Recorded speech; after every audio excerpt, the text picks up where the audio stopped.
조갑제TV 시청자 여러분 안녕하십니까. 2022년 1월 14일 오후 5시 10분입니다.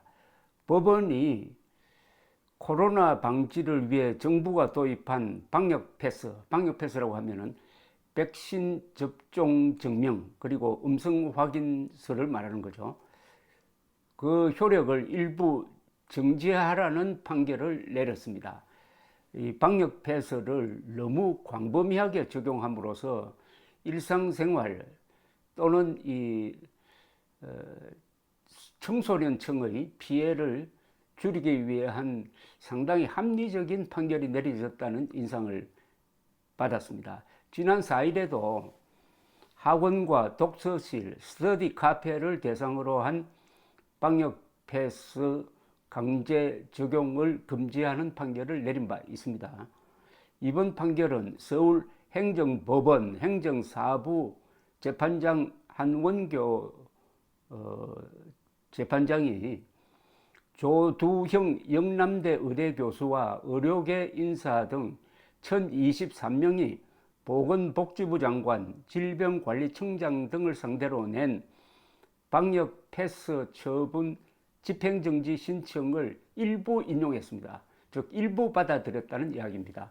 요구하는 것을 전부 받아들여지지는 않고 이번 결정으로 방역 패스 강제 적용이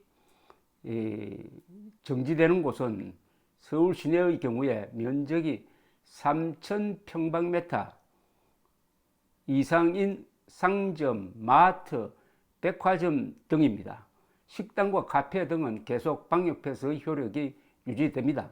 다만 12살에서 18살 사이 청소년을 대상으로 한 서울시의 방역 패스 강제화 효력은 식당, 카페, 실내 체육시설, PC방과 도서관, 마트와 백화점 등 대상시설 모두에서 정지됩니다.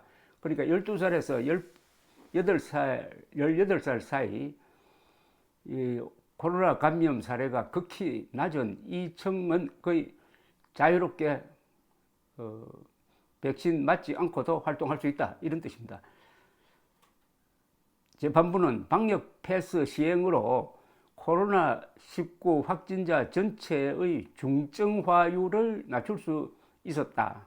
방역 패스 도입 자체의 공익성은 인정했습니다. 그러나 재판부는 식당, 카페의 경우 마스크 착용이 어려워 감염 위험도가 다른 다중이용시설에 비해 높은 반면에 상점, 마트, 백화점은 많은 사람이 모일 가능성은 있지만은 이용 형태에 비추어 볼 때 식사를 하는 취식이 주로 이루어지는 식당, 카페보다는 위험도가 상대적으로 낮다고 볼 수 있다. 생활 필수 시설에 해당하는 전체 면적 3,000평방미터 이상의 상점, 마트, 백화점을 일률적으로 방역 패스 적용 대상으로 포함시켜 백신 미접종자들이 기본 생활 영위에 필수적인 이런 이용시설을 출입하는 것 자체를 통제하는 불이익을 주는 것은 지나친 과도한 제한에 해당한다라고 했습니다. 재판부는 또 12살에서 18살 사이 청소년들에 대한 방역 패스 도입에 대한 판단도 내렸습니다.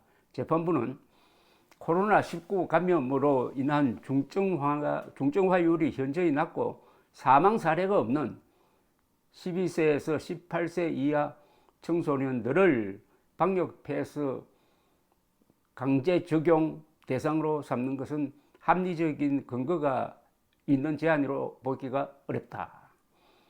개개인의 건강 상태와 감염 가능성 등의 여러 사정을 종합하여 코로나 백신 접종 여부를 스스로 결정할 신체에 관한 자기 결정권을 보장할 필요성이 성인의 경우와 비교하여 볼 때 더욱 크다라고 밝혔습니다. 이게 좀 어려운데 여기 나오는 신체에 관한 자기 결정권은 자기 몸은 자기 마음대로 한다는 겁니다. 뭐 문신을 하든 성형수술을 하든 말하자면은 18세 밑에 12세 사회 청소년들은 코로나에 대한 위험이 매우 약한데 이 층에게까지 반드시 이 백신을 맞으라. 맞지 않으면은 여러 군데 출입이 제한되는 그런 것을 실시하는 것은 신체에 관한 자기결정권을 해친다. 법률용어로서 이거 하나 외워놔야 되겠습니다.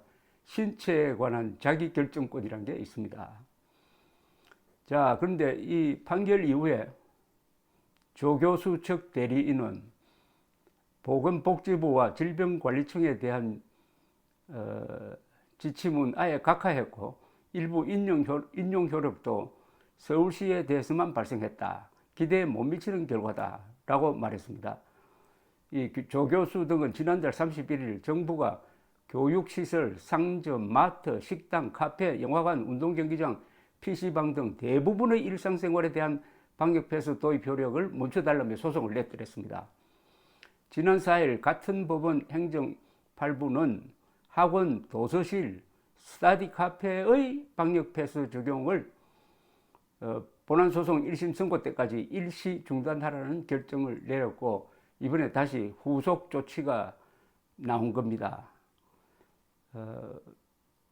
이와는 별도로 조금 이따 제가 상세하게 말씀드리려고 그러는데 호주 정부는 이 백신을 맞지 않고 입국한 테니스 세계 랭킹 1위 이 조코비치 선수에 대해서 법원이 입국 허가가 취소됐었는데 다시 입국 허가를 내주라고 선고한 것을 다시 뒤집는 결정을 해가지고 비자를 또 캔슬하고 말았습니다. 그래서 월요일부터 열리는 호주 오픈에 출전하는 것이 거의 불가능하게 되었습니다. 조코비치 선수는 세계에서 가장 유명한 세계 랭킹 1위 테니스 선수이면서 또 백신 거부자로도 가장 유명합니다. 지금까지 백신을 한 번도 맞지 않았는데 코로나에 2번 확진이 되었습니다. 그래도 맞지 않고 입국을 강행했다가 입국 서류에 부정이 있었다 해가지고 2번째로 비자가 취소되었습니다. 지금 세계의 흐름이 백신 거부하는 사람들이 점점 늘어나고 또 백신을 거부하지는 않지만은 이 방역 패스의 너무 지나친 엄격한 적용은 일상생활을 해친다. 이게 국민 기본권 침해다 하는 운동이 지금 활발하게 벌어지고 있는데 오늘 우리 법원의 판결도 그런 세계적 조류에 상당히 부응한 판결이 아닌가 하는 생각이 듭니다. 감사합니다.